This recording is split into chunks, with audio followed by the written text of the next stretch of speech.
Hey, this is Nick. It's December 27th, 2021.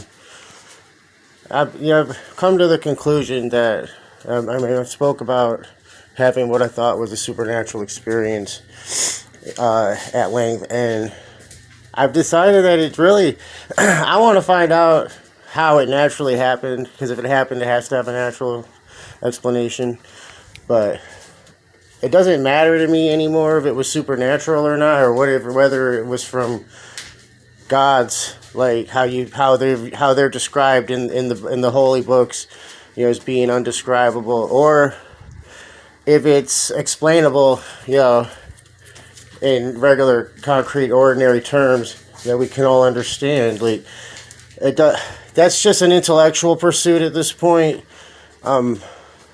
What matters the most is that as a result of my experience, I've learned it didn't happen overnight by any means. It took time for me to finally figure out that in the end, it really is just having good morals. That's the key to having a happy life. It's so strange how they say it in the religions, but I guess when having proper morals is presented to people, I think, as a punishment or something, it will be treated and viewed like a punishment. All I gotta say is, I've witnessed the effects that having good morals has. Like having good morals is like a big cause, and it can, or a cause, like an event, having good morals. Excellent morals, though, where, having good morals is like an event that creates a cause that the effect is so beautiful that money doesn't even come into the picture anymore, and it's not just about helping people. It's way beyond that, and the more impeccable your morals are, the better it is. When you're not just doing good that people can see, when when you're doing kind acts and people don't know you're doing it, that's when it really gets magical, when it's not done for show. But so it can't be, regardless of whether the experience was supernatural or natural, it was definitely a good thing, because of the results are good as long as I stay morally consistent. And in order for me to always practice 100% good morals, I have to always practice 100% good logic, because I found that a majority of my problems in life were created by not just me. I've zeroed in on the problem was a sense of entitlement. In all different kinds of areas of my life, I carried around entitlements with me, senses of entitlements, that were born from poor logic, that I was using poor logic to justify feeling entitled. And so all of my acts had a tint, were tainted by illogic thinking. In my life, and I was an irrational person. I thought irrationally, I behaved irrationally, and I became unlikable. So, having good morals can only come with you having good logic. I think I said in another video earlier that moral decay's best friend is fallacious logic.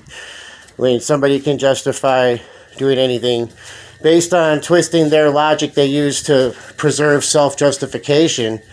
Then it's just the two go hand in hand. You can't have morally decay and be logically consistent, honestly. And that creates the uncomfortable feeling that evil people carry around with them, or people that are behaving evilly, is cognitive dissonance. It's everywhere. It's way more powerful than we like to think.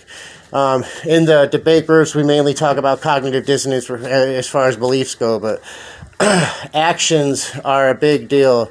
Way bigger than beliefs. So I'm really tired tired of the emphasis being on the beliefs. As long as the beliefs compel right action or wise action, then, you know, they don't need to be labeled bad.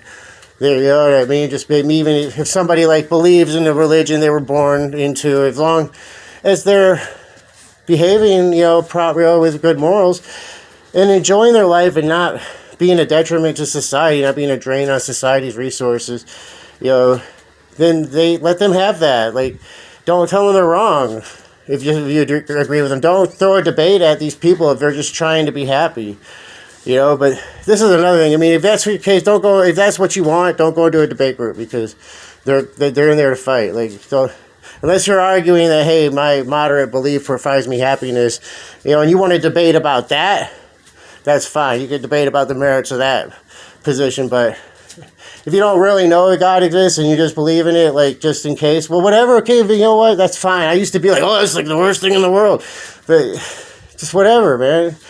You don't go into a debate group and then be like, yeah, man, I totally believe in that God 100%. I'm, a million billion percent. I'm sure that God exists, because you don't know. And then, just, you're not going to win in a debate group with an argument like that.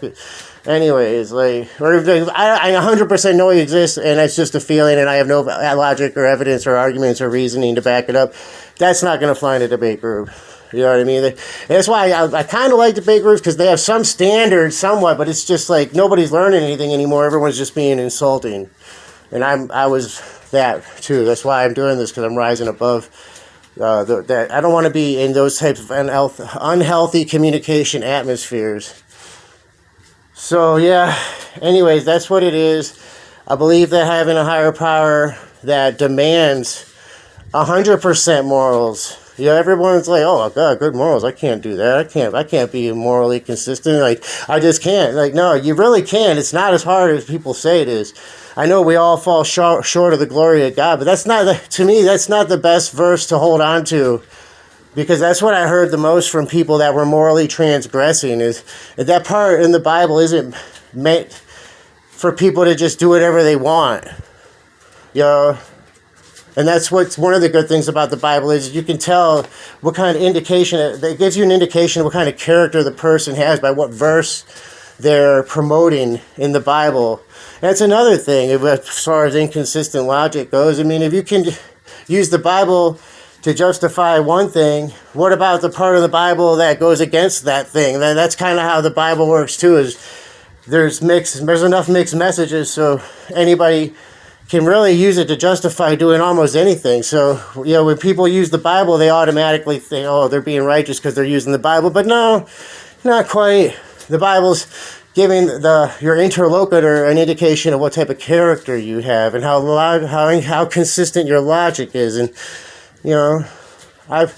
based on my own experience, sometimes I think maybe the people in the debate groups that are throwing the Bible verses around, if they're unlikable in their approach, maybe their morals aren't proper. Maybe their morals aren't consistent outside of the faith group. And this unlikable personality is like a curse that these people have carrying around. The more they try to use the Bible to justify their illogical thinking and immoral behavior, the worse the curse becomes.